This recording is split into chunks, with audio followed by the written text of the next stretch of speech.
والنعمة لك والملك لا شريك لك لبيك اللهم لبيك لبيك لا شريك لك لبيك إن الحمد والنعمة لك والملك لا شريك لك لبيك اللهم لبيك حاجیو آؤ شہنشاہ کا روضہ دیکھو حاجیو آؤ شہنشاہ کا روضہ دیکھو حاجیو آؤ شہنشاہ کا روضہ دیکھو کعبہ تو دیکھ چکے کعبے کا کعبہ دیکھو کعبہ تو دیکھ چکے کعبے کا کعبہ دیکھو رکن شامی سے مٹی وحشت شام غربت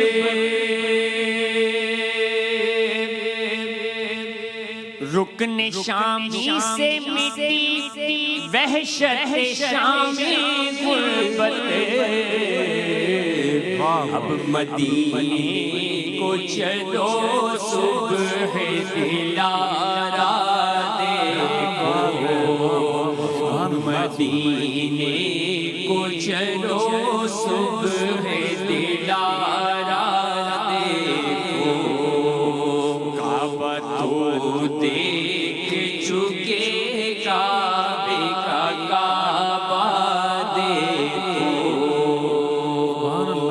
اور آب زمزم تو پیا خوب بجھائی پیاسے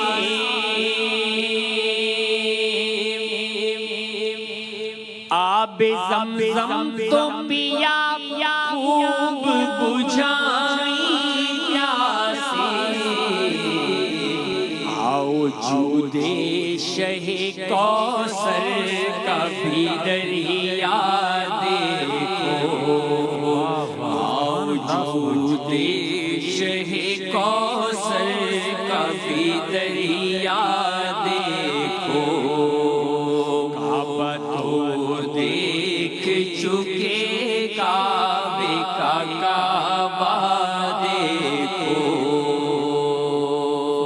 اور خوب آنکھوں سے لگایا ہے غلاف کعبہ اب قصر محبوب کے پردے کا بھی جلوہ دیکھو قصر محبوب کے پردے کا بھی جلوہ دیکھو اور وامتیوں کا جگر خوف سے پانی پایا اور یہاں سیاہ کاروں کا دامن پہ مچلنا دیکھو یہاں سیاہ کاروں کا دامن پہ مچلنا دیکھو حاجیو آؤ شہنشاہ کا روضہ دیکھو اور غور سے سن تو رضا کعبے سے آتی ہے صدا غور سے سن تو رضا کعبے سے آتی ہے صدا کہ میری آنکھوں سے میرے پیارے کا روضہ دیکھو میری آنکھوں سے میرے پیارے کا روضہ دیکھو حاجیو آؤ شہنشاہ کا روضہ دیکھو سبحان اللہ سبحان اللہ. کلام حضرت مولانا شاہ احمد رضا خان فاضل بریلوی رحمۃ اللہ تعالیٰ علیہ کا وہ کلام کہ جس میں اعلیٰ حضرت نے کمال کیا کہ وہ حجاج کی جو ان تمام کیفیات کو لے کر، یعنی کہ کعبۃ اللہ، صفا مروہ، مزدلفہ، مینا، میدان عرفات، وہ سارے یہ جو 9 تاریخ سے لے کر 13 تاریخ تک کی یہ روحانی کیفیات ہیں، ان کو لے کر جب اپنے دلوں میں جمع کر چکے ہیں تو ایک ایسا تجزیہ کیا کہ حاجیو آؤ شہنشاہ کا روضہ دیکھو. کعبہ تو دیکھ چکے، کعبے کا کعبہ دیکھو. اور ہر شعر میں اعلیٰ حضرت نے بہت کمال کیا اور بہت اچھا ایک تجزیہ. اگر آپ عاشق رسول ہیں اور اس تناظر میں اس کو کلام کو سنیں گے تو آپ کو ہر شعر بہت لطف دے گا. اور الحمدللہ ہمیں جوائن کیا ہے، جیسا کہ میں نے پہلے عرض کیا تھا، کہ علامہ مفتی احسن نوید نیازی صاحب نے. السلام علیکم ورحمۃ اللہ وبرکاتہ. وعلیکم السلام ورحمۃ اللہ وبرکاتہ. مفتی صاحب ماشاءاللہ بہت کمال علم رکھتے ہیں، اور آج جو خطبہ حج ہوگا مینا میں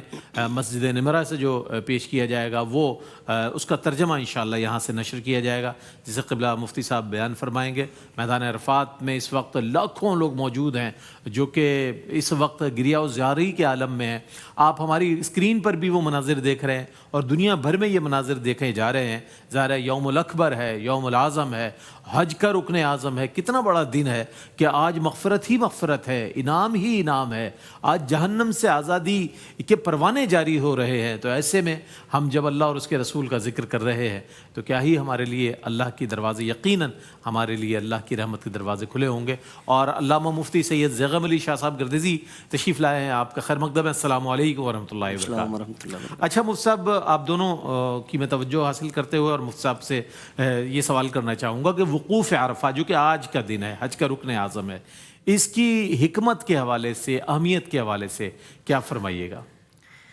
بسم اللہ الرحمن الرحیم. اللہم صلی علی محمد وعلی آل محمد وبارک وسلم. بہت شکریہ رئیس بھائی. یقیناً یہ انتہائی عظمتوں والا، فضیلتوں والا موقع ہے اور حجاج کرام کے لیے حج کا سب سے بڑا رکن ہے. اور یہاں ہر لمحہ، ہر لحظہ اللہ رب العالمین کی طرف سے انوار و تجلیات کا نزول ہوتا ہے. اور اس کی اس قدر فضیلتیں اور اہمیتیں بیان فرمائی گئی اور کئی پہلوؤں سے اس کی اہمیت کو بیان فرمایا گیا. ایک تو عرفات کو عرفات کہنے کی جو وجوہات بیان فرمائی گئی، اس میں ایک یہ کہ حضرت آدم علیہ نبینا علیہ الصلوۃ والسلام اور حضرت حوا کی ملاقات کا یہ جگہ ہے، موقع ہے. اور اس یادگار کے طور پر اللہ رب العالمین نے یہاں عبادت کا ایک سلسلہ رکھا. پھر اسی کے ساتھ ساتھ ایک وجہ یہ بیان کی جاتی ہے کہ اپنے گناہوں کو پہچاننے کا موقع ہے یہ، کہ یہاں اللہ کی بارگاہ میں حاضر ہو کر تمام افراد، بے آب و گیا علاقہ ہے، صحرا ہے، چٹیل میدان ہے اور دور دور تک کوئی آبادی کا نام و نشان نہیں ہے. یہاں وہ سب جمع ہو کر اللہ رب العالمین کی بارگاہ میں اپنے گناہوں کا اعتراف کرتے ہیں، اظہار کرتے ہیں، اقرار کرتے ہیں. اور اپنے گناہوں کا اعتراف کرنے کے ساتھ ساتھ اللہ رب العالمین کی بارگاہ میں توبہ و استغفار کرتے ہیں. اور حجاج کرام کا یہ عمل اللہ کی بارگاہ میں اتنا پسندیدہ ہے. آپ صلی اللہ تعالیٰ علیہ وآلہ وسلم کی وہ حدیث مبارکہ نے جس میں حضور کی بارگاہ میں چند صحابہ حاضر ہوئے تھے اور سوالات پوچھنے کے لیے آئے تھے. تو حضور نے فرمایا کہ تم بتاؤ گے سوال کیا پوچھنے ہیں یا پھر میں تمہارے سوالات بھی بتا دوں اور اس کا جواب بھی عطا فرما دوں. تو صحابہ نے عرض کیا رسول اللہ اگر ایسا ہو جائے تو پھر تو ہمارا ایمان مزید اس میں پختگی آ جائے گی. تو حضور نے ایک وقوف عرفہ سے متعلق فرمایا تھا کہ تم یہ پوچھنا چاہتے تھے کہ عرفات کے میدان میں جب حجاج کرام جاتے ہیں تو اللہ تعالیٰ انہیں کیا انعام و اکرام عطا فرماتا ہے. تو اس پر حضور نے فرمایا کہ یہ وہ موقع ہے کہ جب حجاج کرام اس کیفیت میں، یعنی پردیس ہے، اجنبیت ہے اور سفر کی صعوبتیں ہیں، مشقتیں ہیں، گرمی ہے، یہ ساری چیزیں ہیں کہ آسائشوں کو ترک کر کے وہ یہاں موجود ہے. کوئی دنیاوی آسائش اور لذات کا وہ سلسلہ نہیں ہے اور خالصتاً اللہ کی رضا حاصل کرنے کے لیے وہ اللہ کی بارگاہ میں مناجات کرتے ہیں، اپنے گناہوں کا اعتراف کر کے توبہ استغفار کرتے ہیں. تو اللہ تعالیٰ کو ان کا عمل اس قدر پسندیدہ ہے کہ وہ فرشتوں کی مجلس میں ان پر فخر و مباحات فرماتا ہے. یعنی اللہ تعالیٰ فرشتوں کے سامنے ان کا تذکرہ فرما کر ان کی بخشش و مغفرت کے لیے اعلان فرماتا ہے. تو آج ہم اس چیز کا تصور کریں نا کہ یہ حجاج کرام جو 18-19 لاکھ پوری دنیا سے خوش نصیب افراد یہاں جمع ہیں، یہ اللہ رب العالمین کی رحمتوں کے حصار میں ہیں. اور کتنے خوش نصیب ہیں کہ اللہ تعالیٰ ان کا تذکرہ فرشتوں کی پاک مجلس میں فرماتا ہے اور فرشتوں کے سامنے اللہ رب العالمین ان کی بخشش و مغفرت کا اعلان فرماتا ہے. تو یہاں ایک ایک لمحہ قیمتی ہے اور ایک ایک لمحہ وہ پوری زندگی کی حاصل وہ گھڑیاں ہیں کہ جو اس مقام پر گزاری جائیں. اور آپ صلی اللہ تعالیٰ علیہ وآلہ وسلم کی سنت مبارکہ، بلکہ انبیاء کرام علیہ السلام کی سنت مبارکہ. حضور نے جو مختلف روایات حج کی فضیلت سے متعلق ہے نا، تو اس میں آپ صلی اللہ تعالیٰ علیہ وآلہ وسلم نے انبیاء کرام علیہ السلام کے تعلق سے تذکرہ فرمایا کہ میں نے فلاں انبیاء کو دیکھا کہ انہوں نے یہاں نماز ادا فرمائی، عرفات کے میدان میں حاضر ہوئے. یعنی ایک تو یہ عقیدہ ملتا ہے کہ انبیاء کرام علیہ السلام بعد از وصال اللہ رب العالمین نے عام انسانوں کا معاملہ ان کے لیے نہیں فرمایا ہوا. ان کے لیے وہ برزخ رکاوٹ نہیں بن جاتی، بلکہ بعد از وصال بھی اللہ رب العالمین انہیں یہ اختیار اور اعزاز و سعادت عطا فرماتا ہے کہ وہ ان جو عبادات کے سلسلے ہیں اس میں حاضر ہوتے ہیں، اس میں تشریف لاتے ہیں، اللہ کی عبادت فرماتے ہیں. تو جو انبیاء کرام علیہ السلام کا تسلسل ہے اور عبادات ایسی کہ اللہ رب العالمین ہر لمحہ، ہر لحظہ، ہر گھڑی وہ اپنی رحمتوں کی چھما چھم برسات فرماتا ہے. تو آج حجاج کرام اس خوش نصیب اعزاز سے بہرور ہو رہے ہیں اور ہر لمحہ یہاں کا قیمتی ہے، عبادات میں گزارا جائے، اللہ رب العالمین سے خوب اپنے لیے برکتیں حاصل کی جائے. جب حاجی یہاں سے لوٹتا ہے تو یقیناً کس قدر وہ رحمتوں سے اور بخششوں سے مالا مال ہوتا ہے اس کا اندازہ نہیں کیا جا سکتا. اللہ کریم جو خوش نصیب افراد یہاں موجود ہیں ان کی مقبول عبادات اور مقبول دعاؤں کے صدقے سے اللہ رب العالمین ہمیں بھی یہ اعزاز و شرف عطا فرمائے کہ ہم بھی بار بار باادب حاضری کی سعادت حاصل کریں اور ان کی مقبول دعاؤں کے صدقے سے اللہ رب العالمین ہماری دعاؤں کی بھی قبولیت کا ہمیں ثمرہ عطا فرمائے اور موقع عطا فرمائے. سبحان اللہ سبحان اللہ. بہت اچھے انداز میں وقوف عرفہ کی جو حقیقت ہے اور اہمیت ہے اس کے حوالے سے علامہ مفتی سید زیغم علی شاہ صاحب گردیزی بہت اچھے انداز میں اس پر کلام فرما رہے تھے. ناظرین محترم، اب بہت تیزی کے ساتھ ہم بڑھ رہے ہیں خطبہ حج کی جانب، جو کہ میدان عرفات سے مسجد نمرہ سے کہا جائے گا اور پڑھا جائے گا اور پوری دنیا میں سنا جائے گا. اسے پوری دنیا میں لائیو پیش کیا جا رہا ہے، مختلف چینلز پر آپ دیکھ رہے ہیں. اور ARYQ TV نے الحمدللہ یہ اہتمام کیا ہے کہ صبح 10 بجے سے لے کر اب تک اور اب سے لے کر شام 5 بجے تک یہ سلسلہ جاری و ساری رہے گا. جیسے ہی خطبہ کا آغاز ہوگا انشاءاللہ ویسے ہی قبلہ مفتی احسن نوید نیازی صاحب اس کا ترجمہ بھی پیش کریں گے. اس سے پہلے جو سوالات ہیں ہم انہیں بھی شامل کر لیتے ہیں. 9 ذی الحج 10 ہجری حضور کا پہلا اور آخری حج. میں چاہتا ہوں وہ جو حضور کا خطبہ حجۃ الوداع جو کہلاتا ہے اس کے اہم نکات پر کچھ ارشاد فرمائیے. بسم اللہ الرحمن الرحیم. صلی اللہ علیہ حبیب محمد وعلی آلہ وصحبہ وبارک وسلم. اللہ حضور جان عالم صلی اللہ تعالی علیہ وآلہ وسلم کی تو کیا بات ہے. اللہ کے محبوب کی ہر ادا نرالی. اور اللہ آپ اندازہ کیجئے کہ ذرا عالم تصور میں دیکھنے کی کوشش کریں کہ میدان عرفات ہو اور اللہ کے محبوب علیہ السلام اپنی مبارک اونٹنی پر سوار ہوں اور ارد گرد آپ کے جان نثار صحابہ وہ سارے وہاں موجود ہیں. اللہ کے محبوب جو ہے وہ حج کر رہے ہیں اللہ کے حکم پر اور آپ نے جو ہے وہ احرام زیب بدن فرما رکھا ہو. کیسا منظر ہوگا کہ وہ اللہ کے محبوب نے ایک ہی حج فرمایا ہے. تو وہ جو تجلیات اللہ کے محبوب علیہ السلام کے حج کے نتیجے میں اللہ کے محبوب پر ہوئی ہیں اور ان کے صدقے طفیل ساری کائنات پر ہوئی ہیں، وہ تجلیات دوبارہ کبھی کوئی اس طرح کی نہیں ہو سکتی. دوبارہ جو تجلیات ہر سال ہوتی ہیں اللہ کے محبوب نے خود بیان فرمایا، لیکن اس جیسی وہ تو خاص ہی ایک کیفیت خاص بات. اور حضور جان عالم علیہ السلام کا جو قرب خدا ہے، کیونکہ دیکھیں یہ تجلیات بھی نا قرب خدا کے اعتبار سے ہے نا، جو جتنا خدا کے قریب ہوتا ہے اس پہ اتنی ہی زیادہ اعلیٰ تجلی ہوتی ہے. تو اللہ کے محبوب سے بڑھ کر کون اللہ کا قریب. اللہ کے محبوب سب سے قریب اور اللہ کے محبوب کے جان نثار صحابہ، اللہ کے محبوب کے اہل بیت، کائنات کا سب سے مقدس گروہ. انبیاء کرام علیہ السلام کے بعد سب سے مقدس گروہ کائنات کا اہل بیت اطہار اور صحابہ کرام علیہ رضوان. وہ گروہ حضور کے ساتھ ہے. کیا تجلیات ہو رہی ہیں. اور ایسے میں اب اللہ کے محبوب علیہ السلام جو ہے وہ خطبہ ارشاد فرما رہے ہیں اور اس خطبے کی شوکت اور ہیبت اور تنتنے اور دبدبے کا کیا عالم ہوگا کہ جو ہے وہ اللہ کے محبوب وہ خطبہ ارشاد فرما رہے ہوں اور کس طرح مثالیں دے کر آپ ان کو سمجھا رہے ہوں اور بتا رہے ہوں کہ یہ دن جو ہے وہ اس کی عظمت کیسی ہے، پھر بتا رہے ہوں اس وقت کی عظمت کیسی ہے، پھر اس مہینے کی عظمت کیسی ہے، پھر بتا رہے ہوں کہ بھائی تمہارے جو مال ہیں، تمہاری جانیں ہیں،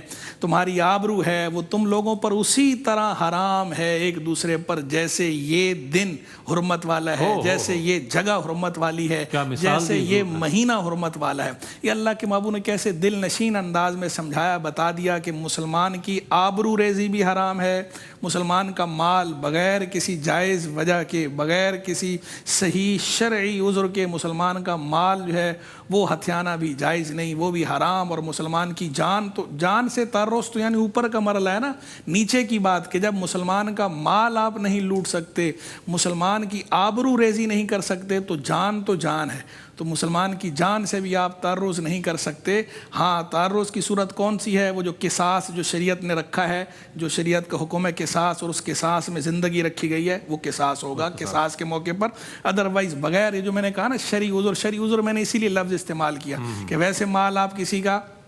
ایک دوسرے پر حرام ہے، شرعی عذر مطلب اگلے نے غصب کر لیا، اگلے نے چرا لیا، تو پھر تو ظاہری بات ہے واپس تو لیا جائے گا اس سے، اس کو سزا بھی دی جائے گی۔ اسی طرح جو ہے وہ اگر آپس میں آپ خود بیع و شراء کرتے ہیں، خریداری خرید و فروخت کا معاملہ ہے، اگلا اپنی مرضی سے آپ کو پیسے دے رہا ہے، یا ہبہ کا معاملہ ہے، اگلا تحفہ دیتا ہے آپ کو کرتا ہے، تو یہ تو ظاہری بات ہے خود دیا جا رہا ہے، تو یہ ہے شرعی وجوہ۔ تو شرعی وجوہ کی بنیاد پر جو مال کا لین دین ہے وہ تو اپنی جگہ پر درست ہے، لیکن کسی شرعی وجہ سے ہٹ کر ویسے کوئی زبردستی کسی کا مال لے لے، کسی کا مال ہتھیا لے، چاہے وہ چوری کی صورت میں ہو، چاہے وہ غصب کی صورت میں ہو، چاہے وہ سود کی صورت میں ہو، چاہے وہ رشوت کی صورت میں ہو، چاہے وہ اور کسی انفیئر مین ہو اس کا، تو وہ جائز نہیں ہے، وہ حرام ہے۔ یعنی اللہ کے محبوب نے یہ واضح فرما دیا کہ جو اللہ تبارک و تعالیٰ کے بندے ہیں اور اللہ پر ایمان لانے والے ہیں، ان کی حرمت اللہ کے محبوب نے بتائی، حقوق العباد کو واضح فرمایا ہے۔ اور یہ جو کہا جاتا ہے نا کہ حقوق انسانی کا عالمگیر منشور ہے،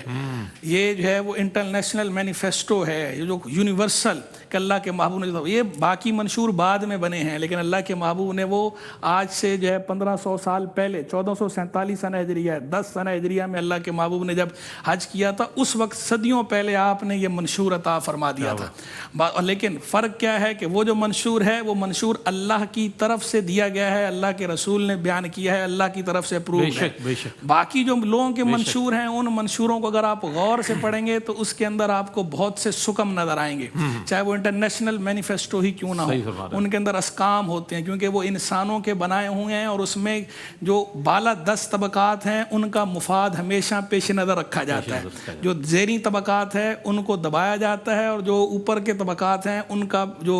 ایلیٹ کلاس ہے اس کے مفادات کو تحفظ دیا جاتا ہے۔ یہاں ایسا نہیں ہے، یہ اللہ کے محبوب علیہ السلام نے طبقاتی تقسیم ختم فرمائی، طبقاتی تفریق ختم فرمائی ہے، وہ ڈسکریمنیشن نہیں ہے، کوئی امتیازی حیثیت نہیں ہے کہ مسلمان جتنے بھی ہیں ایمان والے جو ہیں وہ سارے کے سارے بتا دیا ہے کہ برابر ہیں، تو آپ ان کا مال، جان،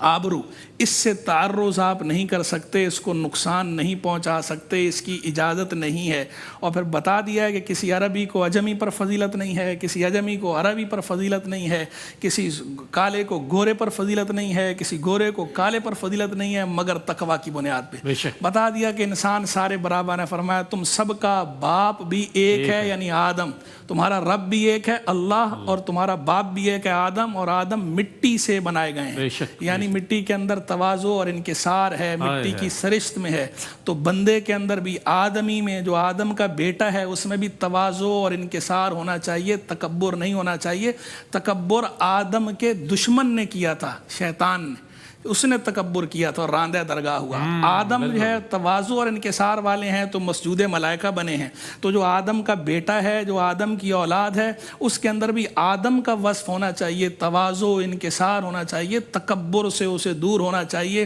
خود پسندی سے اسے دور ہونا چاہیے، اور خلق خدا کے ساتھ جو اس کا تعلق ہے وہ مثالی ہونا چاہیے، حسن سلوک ہونا چاہیے۔ اور فضیلت کا معیار بتا دیا، کوئی فضیلتیں نہیں ہیں ایسے۔ فضیلت کا معیار کیا ہے؟ دین کی نظر میں فضیلت کے معیار بس دو ہی ہیں، جو قرآن میں بھی بیان ہوئے، حدیث میں بھی بیان ہوئے۔ ایک معیار دین کا علم ہے، اور دوسرا معیار جو ہے تقوی ہے۔ یہ دو معیار ہیں دین کے، یہ سٹینڈرڈ ہے دین کا، یہ سٹینڈرڈ ہے میرٹ کا، یہ میرٹ ہے دین کا، یہ اسلام کا۔ فضیلت کا میرٹ کیا رکھا ہے؟ فضیلت کا معیار کیا رکھا ہے؟ شخصیت کا معیار کیا رکھا ہے؟ علم اور تقوی۔ جو جتنا علم میں آگے ہوگا، تقوی میں آگے ہوگا، اتنا وہ اللہ کے قریب ہوگا، اتنا وہ عظیم ہوگا، اتنا وہ افضل ہوگا۔ باقی جو ہے وہ علم اور تقوی سے اگر آری ہے تو دنیا کی نظر میں وہ جو مرضی ہو وہ اللہ کی نظر میں معزز نہیں ہے. جب اللہ کی نظر میں معزز نہیں ہے تو دین کی نظر میں بھی معزز نہیں ہے. دین کی نظر میں جو عزت ہے وہ عزت حاصل ہونی ہے علم سے اور تقوی سے. قرآن میں فرمانا حل یستوی الذین یعلمون والذین لا یعلمون، کیا علم والے اور بے علم برابر ہو سکتے ہیں؟ نہیں ہو سکتے. تقوی کی بات کی تو کیا فرمایا ان اکرمکم عند اللہ اتقاکم، تم میں اللہ کے نزدیک سب سے زیادہ معزز وہ ہے، عزت والا وہ ہے جو تقوی میں آگے ہے، جو سب سے بڑا پرہیزگار ہے. جتنا پرہیزگار ہے اتنا ہی معزز ہے. تو عزت کا معیار بھی دین نے بتا دیا ہے، عظمت کا معیار بھی بتا دیا ہے، فضیلت کا معیار بھی بتا دیا ہے. تو اب جو ایمان والا ہے، جو اللہ کو ماننے والا ہے، اللہ کے محبوب علیہ السلام کو ماننے والا ہے، یقیناً وہ عزت کا طلبگار ہے، یقیناً وہ عظمت کا طلبگار ہے، اور ہونا بھی چاہیے. ذلت سے بچنا ہے اور اوپر کی طرف جانا ہے، ترقی کرنی ہے تو کیا کرنا ہے؟ علم، دین کا علم حاصل کرنا ہے اور تقوی پرہیزگاری. اور جب علم ہے تو تقوی اسی لیے ساتھ بتایا نا کہ اس علم کے مقتضا پر عمل کریں گے، یہ تقوی ہے. اگر علم تو حاصل کر لیا لیکن اس کے مقتضا پر عمل نہیں کیا تو تقوی نہیں ہے. تو وہ ایسے ہی ہے جیسے جسم بغیر روح کے، علم بغیر عمل کے ایسا ہی ہے جیسے بے روح کا جسم ہے. تو تقوی روح ہے، علم جو ہے وہ بدن ہے. تو بدن بھی ضروری ہے حیات کے لیے اور روح بھی ضروری ہے حیات کے لیے. تو ایسے ہی جو انسان کی زندگی ہے عظمت والی زندگی، فضیلت والی زندگی، تو عظمت کی زندگی کے لیے علم جسم ہے، تقوی اس کی روح ہے. ان دونوں کو حاصل کرنا ضروری ہے. دونوں پر بندہ عمل کرے گا تو عزت کی زندگی پائے گا، عظمت کی زندگی پائے گا، دائمی عزت، زائل نہ ہونے والی عزت، زائل نہ ہونے والی عظمت. کہ یہ دنیا کی جو عظمت اور عزت ہے یہ تو زائل ہو جاتی ہے، وقتی عہدے کے ساتھ ہوتی ہے. آپ کا عہدہ چلا گیا تو وہی جو آپ کا پیون ہوتا ہے وہ بھی آپ کو سلام نہیں کرتا، وہ جو آپ کا گیٹ کیپر ہوتا ہے وہ بھی آپ کو سلام نہیں کرتا. اور اگر آپ گاڑی پر جاتی ہیں اور گاڑی سے آپ نیچے بائک پر آ جائیں تو آپ کو روک کے جو پیون جو سلام کرتا تو وہ بھی پوچھتا ہے کہ خیریت تو ہے. یعنی وہ عزت آپ کی نہیں تھی، وہ عزت آپ کی گاڑی کی تھی، وہ آپ کے سٹیٹس کی تھی، آپ کے عہدے کی عزت تھی، آپ کے مال کی عزت تھی. تو وہ آپ کے پاس مال نہیں رہا، مال زائل ہونے والا ہے. وہ آپ کے پاس عہدہ نہیں رہا تو وہ آپ کی عزت نہیں رہی.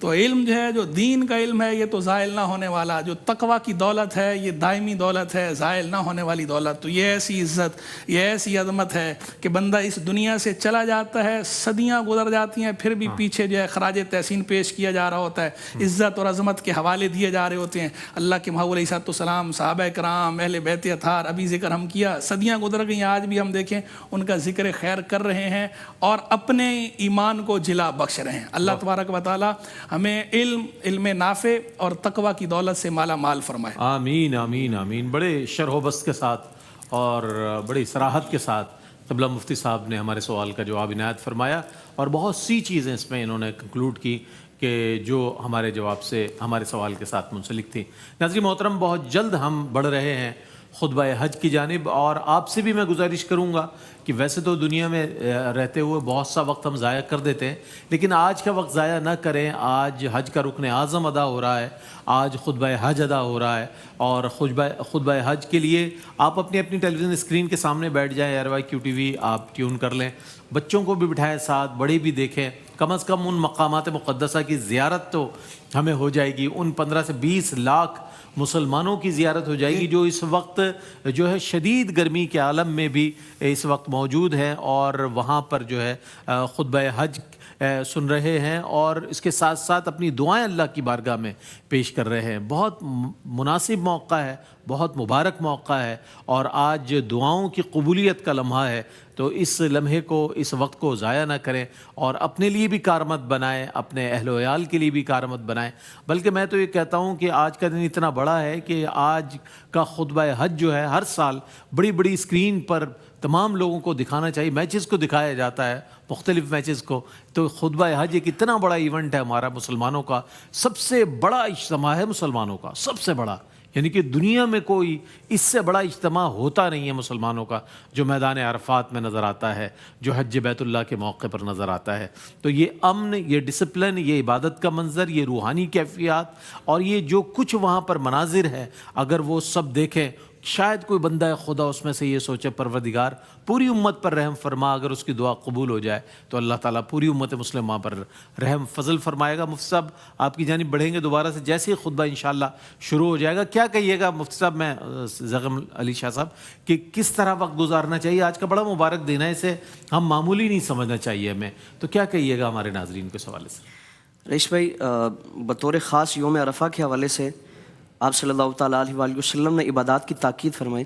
اور روزوں کی فضیلت بیان فرمائی، دیگر ذکر و اذکار کی تاکید فرمائی، اور آپ صلی اللہ تعالیٰ علیہ وآلہ وسلم کا عمل بھی ہم دیکھیں کہ حضور نے جب حج فرمایا تو اس دن کو مستقل عبادت اور ذکر و اذکار میں، مخلوق کی خیرخواہی میں اور مخلوق کی اصلاح میں آپ صلی اللہ تعالیٰ علیہ وسلم مصروف نظر آتے ہیں۔ حضور کا خطبہ ہم دیکھیں، آپ صلی اللہ تعالیٰ علیہ وآلہ وسلم نے ہر لحاظ سے نہ صرف امت بلکہ پوری کائنات کی حضور رہنمائی فرما رہے، اس میں ہم دیکھیں مخلوق کے ساتھ خیرخواہی کا معاملہ، یا جو مظلوم اور پسا ہوا طبقہ ہے اس کو حقوق کی فراہمی دینا، اس کے ساتھ انصاف اور عدل کا معاملہ کرنا، یا آپس میں ایک دوسرے کے ساتھ مضبوطی کے ساتھ شیر و شکر ہو کر ایک دوسرے کے حقوق کی پاسداری کرنا، یہ ساری چیزیں مخلوق کی سطح پر ہمیں نظر آتی ہے۔ یعنی حضور یہ اسوہ ہمیں عطا فرما رہے ہیں کہ ہمارا مخلوق کے ساتھ برتاؤ کیسا ہونا چاہیے، صرف ایک دن نہیں بلکہ یہاں سے تعلیم و تربیت لے کر۔ حضور نے جب خطبہ ارشاد فرمایا نا تو آخر میں ہر صحابی کو یہ تاکید فرمائی کہ یہ جو تم نے سنا ہے اس کو آگے پہنچانا ہے، صرف الفاظ نہیں پہنچانے بلکہ عملاً بھی اس کی پیروی کرنی ہے، اس کے مطابق عمل کرنا ہے، اور اپنے عمل کے ذریعے دوسروں کو بھی عمل کی تاکید کرنی ہے۔ صرف یہ نہیں کہ الفاظ کو نقل کر دیا، الفاظ ایک دوسرے سے منتقل ہوتے آگے چلے جائیں، اس کے ساتھ ساتھ آپ صلی اللہ تعالیٰ علیہ وآلہ وسلم نے عملی طور پر بھی ان کو اپنانے کی اور اس کو رائج کرنے کی معاشرے میں آپ صلی اللہ تعالیٰ علیہ وسلم نے تاکید فرمائی۔ تو ان حضور کے فرامین کو سامنے رکھ کر ہم یہ تصور کریں کہ ہمارا رویہ کیسا ہونا چاہیے۔ مخلوق میں ہمارا اگر کسی کے ساتھ معاملات میں بگاڑ ہے، مخلوق میں اگر افراط و تفریط کے معاملات ہیں، طبقاتی تقسیم ہے، یا ماتحتو کے ساتھ ہمارا رویہ کیسا ہے، یہ ساری آپ صلی اللہ تعالیٰ علیہ وسلم کی جو ہدایات ہے اس کو ہم سامنے رکھیں اور اپنا محاسبہ کریں۔ عبادات کے ساتھ ساتھ محاسبے کا عمل بھی ہو کہ اللہ رب العالمین نے حضور کی نسبت ہمیں عطا فرمائی ہے، تو اس نسبت کے تقاضے ہم کس قدر پورے کر رہے ہیں۔ اگر اللہ کی توحید اور اللہ کی عبادات کی تاکید فرمائی جا رہی ہے تو ہم عبادت کی کس قدر ہم میں لگن اور شوق ہوتا ہے اور کس قدر ہمارا عبادات کے ساتھ تعلق ہے۔ پھر اسی کے ساتھ ساتھ اگر حقوق العباد کا معاملہ دیکھیں تو آپ صلی اللہ تعالیٰ علیہ وآلہ وسلم تاکید فرما رہے ہیں کہ ان افراد کے ساتھ ایسے ایسے معاملات کرنا ہے جس طرح تفصیلاً تذکرہ فرمایا گیا۔ تو آج ہم اپنے گرد و نواح میں جائزہ لیں کہ ہمارا مخلوق کے ساتھ رویہ کیسا ہوتا ہے۔ اگر صرف دین عبادات کا نام ہے، رسومات کا نام ہے، تو پھر تو وہ اس سے کام چل جانا ہے، لیکن باقاعدہ آپ صلی اللہ تعالیٰ علیہ وآلہ وسلم تاکید فرما رہے ہیں کہ اپنے ماتحتوں کے ساتھ، غلاموں کے ساتھ، خواتین کے ساتھ، ملازمین کے ساتھ تمہارا سلوک کیسا ہونا چاہیے۔ بالکل بالکل۔ تو ہم اپنا محاسبہ کریں نا، اپنا جائزہ لیں کہ ہم آپ سے قطع کلامی کی معذرت، اور خطبہ حج کا آغاز اور مسجد نمرہ سے امام صاحب خطبہ پڑھیں گے اور عربی میں وہ خطبہ پیش کیا جا رہا ہے، ہماری اسکرین پر آپ دیکھ رہے ہیں، اردو میں اس کا ترجمہ جو ہے مفتی حسن نوید نیازی خطیب حج شیخ دکتر علی بن عبد الرحمن الحذیفی نے پہلے سلام کیا اور اس کے بعد اب خطبہ شروع کر دیا ہے۔ اللہ کی حمد بیان کریں، تمام تعریفیں اللہ کے لیے جو علم والا ہے، پاک ہے، عزت والا ہے، اور اس نے حج کو رکن قرار دیا ہے دین کا، اور ہم گواہی دیتے ہیں کہ اللہ کے سوا کوئی معبود نہیں، اور ہم گواہی دیتے ہیں کہ محمد ہمارے سردار اللہ کے بندے اور اس کے رسول ہیں، مخلوق میں سب سے بہترین ہیں، ان کی آل پر، ان کی اصحاب پر، ان کے پیروکاروں پر سب سے افضل درود و سلام نازل ہو۔ حمد و صلات کے بعد اے لوگو، تم پر اللہ کا تقوی اختیار کرنا لازم ہے، اسی میں آخرت کی نجات ہے۔ اللہ تبارک و تعالی نے ارشاد فرمایا سورہ حج کے آغاز میں، اے لوگو اپنے رب کا تقوی اختیار کرو، بے شک قیامت کا زلزلہ عظیم چیز ہے۔ جب تم دیکھو گے کہ ہر حمل والی اپنا حمل جن دے گی، اپنا حمل گرا دے گی، اور لوگوں کو تم دیکھو گے نشے کی حالت میں ہوں گے اور وہ حقیقت میں نشے میں نہیں ہوں گے، لیکن اللہ کا عذاب شدید ہے۔ اور اللہ کے تقوی میں سے قیامت کی تیاری کرنا اور نیکیاں کرنا اور گناہ چھوڑ دینا، قال الله تعالى اللہ تعالیٰ نے ارشاد ذلك فرمایا بأن الله هو الحق یہ اس لیے کہ اللہ ہی حق ہے وأنه يحيي الموتى اور وہی وأنه مردوں على کو كل زندہ شيء کرتا ہے قدير اور وہ ہر چیز پر وأن قادر ہے الساعة آتية اور لا ريب قیامت فيها ضرور آئے گی اس وأن میں کوئی الله شک نہیں يبعث من في القبور اور جو اللہ تبارک و تعالیٰ وإن قبر أعظم میں موجود لوگوں کو السعداد اٹھائے گا للآخرة اور آخرت کے لیے تیاری کرنا بھی وإن تقویٰ کا أعظم حصہ ہے السعداد للآخرة اور آخرت کی تیاری میں یہ بات يكون شامل ہے بالتوحيد وعبادة اللہ کی الله توحید وحده اختیار کرو اور وترك دعاء اکیلے اللہ کی غيره. عبادت کرو وكيف يدعو من دون الله اور اللہ کے سوا ما لا کسی يضره سے دعا وما نہ لا مانگو ينفعه. اور اللہ کے سوا کسی کی ذلك عبادت هو کیسے کی الضلال جا سکتی ہے البعيد. کہ اللہ ہی نفع دینے يدعو والا ہے لمن ضره اللہ ہی نقصان أقرب من پہنچانے والا ہے نفعه. لبئس المولى کیا ہی ولبئس عمدہ العشير. مولا ہے اور کیا ہی عمدہ خاندان قال ہے الله تعالى اللہ ومن تبارک و تعالیٰ نے يشرك فرمایا بالله جو اللہ سے فكأنما شرک کرے خر من تو السماء وہ ایسا ہے گویا آسمان سے گر گیا آسمان سے گرا اور اسے پرندے نے اچک لیا یا ہواؤں نے اسے دور دراز مقام پہ پہنچا دیا وشعار أهل الإيمان اور اہل ایمان کا شعار توحید ہے اللہ کی توحید اختیار کرنا اہل ایمان کا شعار ہے فإلهكم اللہ سبحانہ وتعالیٰ نے فرمایا تمہارا معبود ایک معبود ہے تو اس اسلام لاؤ اس کے حضور سر رکھو الذين إذا اور ذكر جو الله وجلت اطاعت والے ہیں ان کو خوشخبری دو والصابرين اور على وہ ما لوگ کہ جب أصابهم اللہ کا ذکر کیا جاتا ہے ان کے دل ڈر جاتے ہیں اور نماز قائم کرتے ہیں ومما رزقناهم ينفقون. خوشحالی ہو یا تنگی ہو اس میں ہمارے دیو رزق میں سے خرچ کرتے ہیں اللہ کی راہ میں التوحید وشہادت اللہ توحید اور اللہ کے ایک ہونے کی گواہی دینا اور یہ گواہی دینا کہ محمد اللہ کے بندے اور رسول ہیں اور نماز قائم کرنا اور زکوٰۃ دینا اور روزہ رکھنا رمضان کا اور بیت اللہ کا حج کرنا یہ دین کے ارکان ہیں مع التوصیت بالخوف من اور اس اللہ کے ساتھ جو ہے وہ اللہ کے خوف کی وصیت بھی کی گئی ہے دین میں وَلِمَنْ خَافَ مَقَامَ اللہ تبارک و تعالیٰ نے فرمایا جو اپنے رب کے حضور کھڑا ہونے سے ڈرے تو اس کے لیے انعام کے طور پر 2 جنتیں ہیں وعلى الأقدار المؤلمة اور جو قال اللہ تعالی برائیاں پہنچیں اس پر صبر کرے تکلیف پہنچے اس پر صبر کرنا تقدیر پہ راضی رہنا یہ بھی دین کا حصہ ہے اللہ نے فرمایا کہ جو صبر کرنے والے ہیں انہیں بے حساب پورا اجر دیا جائے گا على نعمه اور اللہ کی نعمتوں پر شکر کرنا بھی دین کا حصہ ہے ذلك سخرناها اللہ لكم تبارک و تعالیٰ نے فرمایا اسی طرح ہم نے اسے تمہارے لیے مسخر کر دیا ہے تاکہ تم شکر کرو ولله في الخلق اور اللہ کے لیے الخلق سنن كونية اور اللہ کے طریقے رائج ہیں مخلوق میں أن يؤمن بها بندے پر لازم ہے کہ اس پر ایمان لائے اور جو اللہ کی مخلوق میں اللہ نے جو فائدے رکھے ہیں ان سے استفادہ کرے اور اللہ کا شکر بجا لائے عن الذين تو آمنوا اللہ تبارک و تعالیٰ نے فرمایا کہ اللہ ان کے لیے اور بڑھا دیتا ہے جو ایمان والے ہیں وقال سبحانه ولا ينصرن اور جو الله من ناشکرے ہیں ان کے لیے یہ سزا ہے قوي اور عزيز ومن بے شک اللہ قوت والا ہے غلبے والا ہے فكأي من قرية أهلكناها جو شکر سے کام نہیں لیتے صبر سے کام نہیں لیتے تقوی اختیار نہیں کرتے تو ان کو مثال دی گئی کہ جیسے کہ ان کے اوپر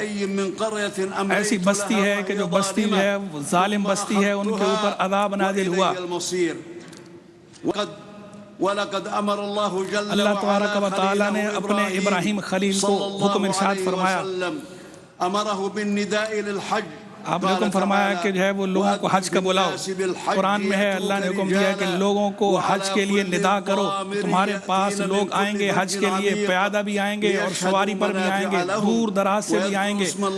تاکہ وہ آ کر اس کے منافع حاصل کریں اور اللہ کا ذکر کریں اللہ کو یاد کریں مخصوص ایام میں معروف ایام میں نعم اور پھر جو منافع حاصل کریں اور اللہ کو یاد کریں قدم الحجاج حجاج آ چکے قدم الحجاج من كل حجاج فج عميق ہر دور دراز علاقے سے یہاں جمع ہو چکے ہیں تاکہ اپنے حج کے ارکان ادا کریں وطلبا لثوابه اور اللہ سے ثواب حاصل کریں اجر حاصل کریں اللہ کے جو پاک گھر ہے بیت عتیق اس کی تعظیم کر رہے ہیں مشاعر مقدسہ کی تعظیم کر رہے ہیں اللہ تبارک و تعالیٰ فرمایا مسجد الحرام جسے ہم نے لوگوں کے لیے بنایا ہے برابر چاہے وہاں کا رہنے والا ہو یا باہر سے آنے والا ہو اس کے لیے برابر کا حق ہے اس میں اور جو اس میں نا حق ظلم کا ارادہ کرے مسجد حرام میں تو ہم اسے ضرور دردناک عذاب چکھائیں گے تو وہ یہاں آ کر جو ہے وہ فائدہ اٹھاتے ہیں جیسے لوگ فائدے اٹھاتے ہیں.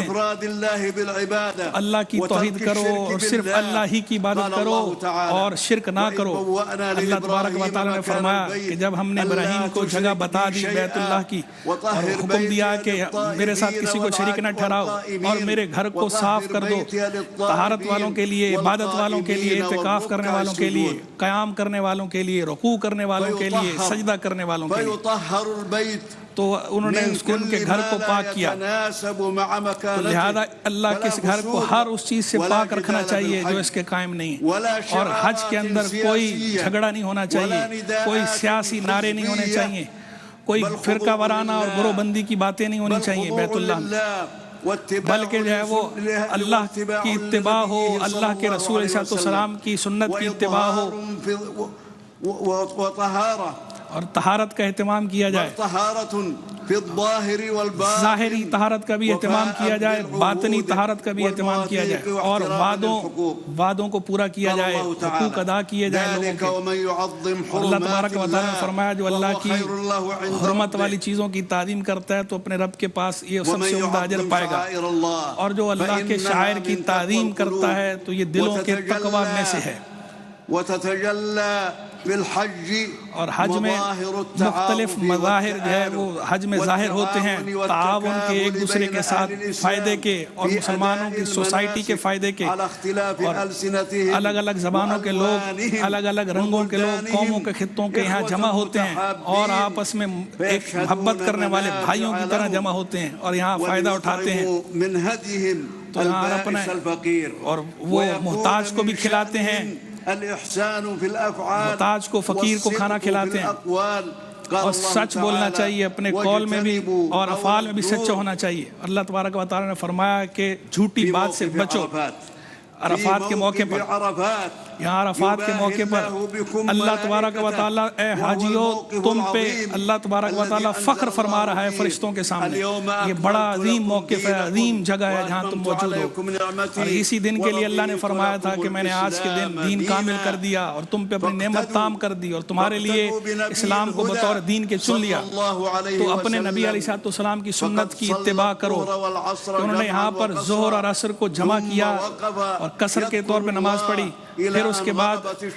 غروب شمس تک اللہ کے ذکر میں اور دعا میں مشغول رہے. پھر غروب شمس کے بعد وہ مزدلفہ تشریف لے گئے، جیسے کہ اللہ تبارک و تعالیٰ نے فرمایا جب تم جو ہے وہ یہاں پر قیام کرو اس کے بعد عرفات سے جاؤ، اللہ کو مشاعر حرام کے پاس جا کر اللہ کو یاد کرو اور وہاں جس طرح تمہیں سکھایا گیا ہے اس طرح اللہ کو یاد کرو. اور جب صبح کا وقت ہوا، صبح کے وقت عید کے دن آپ مینا تشریف لے گئے. اللہ تبارک و تعالیٰ نے فرمایا، اس کا بھی حکم دیا ہے کہ وہاں سے پلٹو، یہاں سے لوگ پلٹے تھے، اور اللہ سے استغفار کرو، بے شک وہ معاف فرمانے والا، رحم کرنے والا. تو آپ نے پہلے جمرہ عقبہ آپ نے رمی جمار کیا، کنکریاں ماری، پھر آپ نے حلق کروایا، پھر آپ نے طواف زیارہ کیا. تو اللہ تبارک و تعالیٰ نے اس کے بارے میں حکم ارشاد فرما رہا ہے کہ اپنی نظریں پوری کرو اور بیت العتیق کا طواف کرو. اور آپ نے پرسکون انداز میں، بردباری کے ساتھ، باوقار انداز میں یہ سارے معاملات کیے. اور جو آپ کو ہدایات یہاں پر دیے گئی ہیں ان ہدایات کی آپ کو فالو کریں، اور تاکہ آپ خود بھی نقصان سے بچیں اور دوسروں کو بھی نقصان سے بچیں. لوگوں کی آسانی کے لیے مناسک آسانی سے ادا ہوں. مینا میں جو مستحب ہے کہ بندہ کثرت سے اللہ کا ذکر کرے. اللہ نے فرمایا کہ جب تم اپنے حج کے مناسک ادا کر چکو تو اللہ کو ذکر کرو، ذکر اس طرح کرو جیسے اپنے باپ دادا کا ذکر کرتے ہو یا اس سے بھی زیادہ. اور پھر ایام تشریق میں تینوں شیطانوں کو کنکریاں ماری جائیں گی. افضل یہ ہے کہ بندہ 13 ذوالحجہ تک بھی وہاں رہے، لیکن اگر کوئی پہلے 2 دنوں میں کر لے، 13ویں کو وہاں نہ رکنا چاہے تو یہ اس کی بھی اسے اجازت ہے. اور اللہ تبارک و تعالیٰ نے فرمایا اللہ کو گنے ہوئے دنوں میں یاد کرو، اور اگر کوئی جلدی کر لے تو اس میں کوئی حرج نہیں ہے، اور جو ہے وہ دیر سے کرے اس کے لیے افضل ہے. تو یہ نبی پاک علیہ السلام کا طریقہ تھا. تو سفر سے پہلے اللہ کے محبوب علیہ السلام نے طواف وداع فرمایا.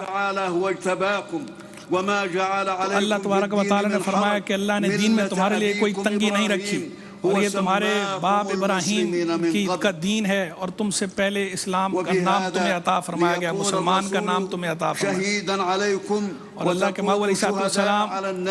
لوگوں پر گواہ ہیں، تم لوگوں پر گواہ ہو، اللہ کے نبی تم پر گواہ ہیں، تم نماز ادا کرو، زکوٰۃ ادا کرو، نماز پڑھو، اللہ تمہارا مولا ہے، اور وہ کیا ہی عمدہ مولا اور کیا ہی عمدہ مددگار ہے۔ اور یہ بھی جو ہے وہ سعادت کی بات ہے کہ بندہ کثرت سے اللہ کو یاد کرے حج کے دنوں میں، اور یہ دعا کثرت سے بندہ کرے کہ یہ قبولیت کی امید ہے یہاں پر، کیونکہ حدیث مبارک کے اندر آیا کہ سب سے افضل دعا یوم عرفہ کی دعا ہے، اور سب سے عمدہ دعا وہ جو میں نے بھی کی اور مجھ سے پہلے نبیوں نے بھی کی، اور وہ یہ ہے کہ لا الہ الا انت۔ چوتھا کلمہ جو ہے وہ اللہ کے محبوب نے بیان فرمایا تھا کہ چوتھا کلمہ یہاں پڑھا جائے، جو میں نے بھی پڑھا، مجھ سے پہلے نبیوں نے بھی پڑھا، سب سے افضل دعا یہ ہے، لا الہ الا اللہ وحدہ لا شریک لہ لہ الملک والحمد للہ وعلی کل شیء قدیر۔ اس کے بعد تکبیر کی جائے، اور جو ہے وہ اللہ تعالیٰ جو تکبر اختیار کرے اللہ کی عبادت سے تو اللہ تبارک و تعالیٰ اسے دوزخ میں اوندھے منہ ڈالے گا، اور جو یہ دعا کریں کہ اللہ ہمیں دنیا میں بھی اچھائی عطا فرما، آخرت میں بھی اچھائی عطا فرما، اور نار دوزخ سے بچا، تو اللہ تبارک و تعالیٰ انہیں عطا فرمائے گا، جو انہوں نے کیا اس میں سے انہیں حصہ ملے گا، اور اللہ جلدی حساب کرنے والا ہے۔ تو صلہ رحمی کرو، اے اللہ ان کو مغفرت فرما، ان کے گناہ معاف فرما، یہ اپنے علاقوں کو حاجی لوٹیں تو سلامتی کے ساتھ لوٹیں، اجر کے ساتھ لوٹیں، اللہ ان کو اتحاد اور اتفاق کی دولت عطا فرما، مسلمانوں کو اتفاق عطا فرما، مسلمانوں کو اور اسلام کو عزت عطا فرما، ان کے حالات کی اصلاح فرما، اور انہیں کلمہ حق پر جمع فرما، اور مسلمانوں کے تمام امور کا کفیل ہو جا، اور ان کے دینی اور دنیاوی تمام امور کی اصلاح فرما، اور ان کے تمام امور کی کفالت فرما، ان کے دینی دنیاوی تمام امور کی یا اللہ کفالت فرما رب العالمین۔ اے اللہ توفیق عطا فرما۔ اب خادم الحرمین شریفین کے لیے خطیب حاج دعا کر رہے ہیں، محمد بن عبد العزیز وولی عہدہ الامیر محمد بن سلمان، خادم الحرمین شریفین کے لیے خطیب صاحب دعا کر رہے ہیں، دنیا و آخرہ، اور ان کی خدمات کا تذکرہ کر رہے ہیں، ويسروا للحجاج اداء ان کی المناسك حج کے لیے جو خدمات ہیں اس کا تذکرہ کر رہے ہیں، في خدمة الحرمين الشریفین، حاجیوں کے لیے جو خدمت ہے، جو انہوں نے اقدامات کیے ہیں، اس پر انہیں خراج تحسین پیش کر رہے ہیں۔ اے اللہ اپنے دین کی مدد فرما اور درود و سلام نازل فرما ہمارے نبی محمد علیہ السلام پر، ان کی آل و اصحاب پر، اور کثیر سلامتی نازل فرما۔ النعمت لك والملك لا شريك لك لبيك اللهم لبيك لبيك لا شريك لك لبيك إن الحمد والنعمة لك والملك لا شريك لك لبيك اللهم لبيك